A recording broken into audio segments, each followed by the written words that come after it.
आज हम लोग पढ़ेंगे भारतीय राज्य व्यवस्था के बारे में। भारतीय राज्य व्यवस्था सीरीज 1। इसमें हम लोग देखेंगे ऐतिहासिक पृष्ठभूमि के बारे में।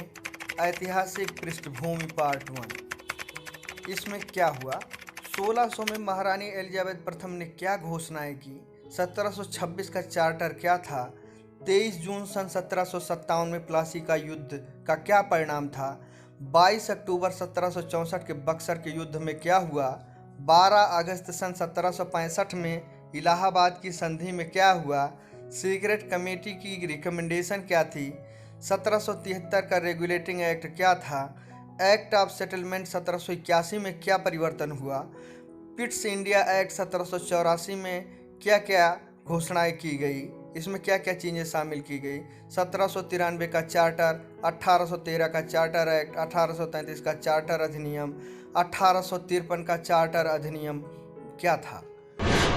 इसमें आगे हम जानेंगे 1858 का भारत शासन अधिनियम, भारत परिषद अधिनियम 1861, भारत परिषद अधिनियम 1892, भारत परिषद अधिनियम 1909, भारत सरकार अधिनियम 1919, साइमन कमीशन 3 फरवरी 1928, नेहरू रिपोर्ट क्या हुआ, इसके बारे में जानेंगे कि नेहरू रिपोर्ट क्या थी, इसमें क्या क्या चीज़ें शामिल की गई।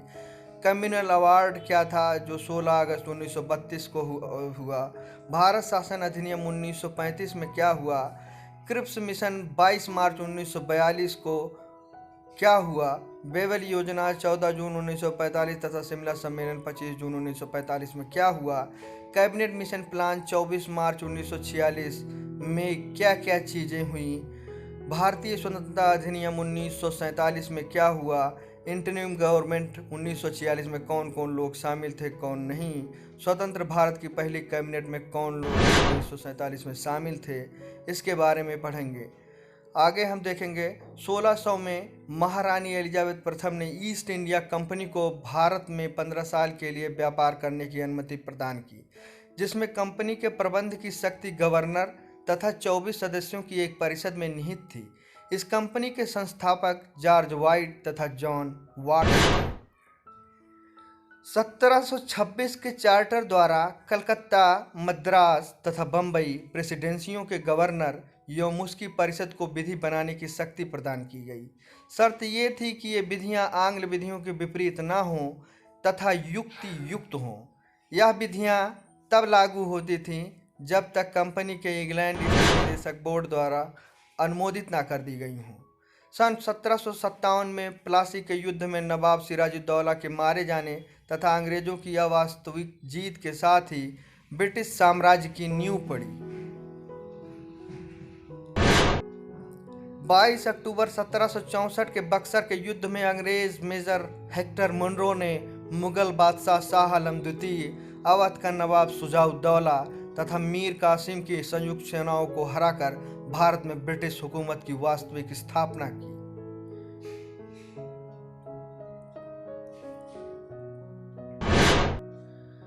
बारह अगस्त सन 1765 में मुगल बादशाह शाह आलम द्वितीय ने अंग्रेजों को बंगाल, बिहार तथा उड़ीसा की दीवानी प्रदान की।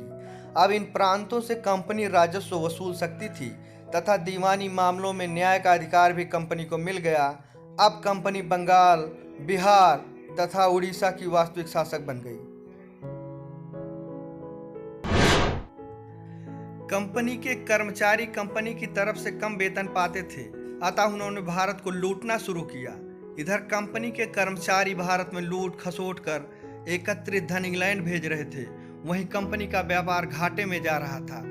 दादा भाई नौरोजी की जो ड्रेन थियरी है वो इसी पर आधारित है।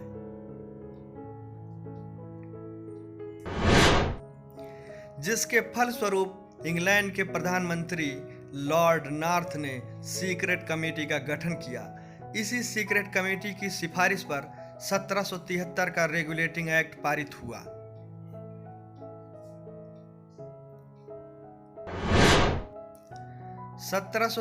का रेगुलेटिंग एक्ट, इसमें क्या क्या था।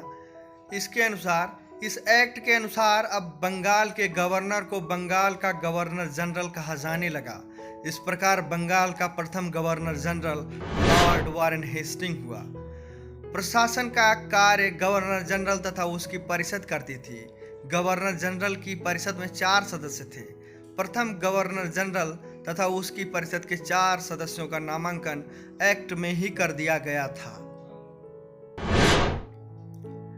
मद्रास और बंबई प्रेसिडेंसियों को कलकत्ता प्रेसिडेंसी के अधीन कर दिया गया।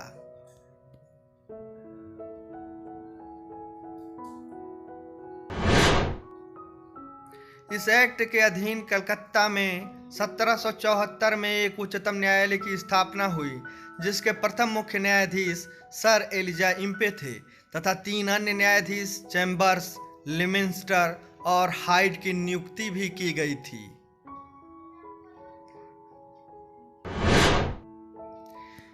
इस एक्ट के द्वारा ब्रिटिश सरकार का कोर्ट ऑफ डायरेक्टर्स कंपनी की गवर्निंग बॉडी के माध्यम से कंपनी पर नियंत्रण मजबूत हो गया। कंपनी के लिए भारत में अपने राजस्व, नागरिक और सैन्य मामलों की जानकारी ब्रिटिश सरकार को देना आवश्यक कर दिया गया था। Act of settlement 1781। इस एक्ट के तहत कलकत्ता सरकार को बंगाल, बिहार और उड़ीसा की प्रेसिडेंसियों के लिए कानून बनाने का अधिकार मिल गया। पहले केवल कलकत्ता प्रेसिडेंसी के लिए ही विधि बनाने का अधिकार था।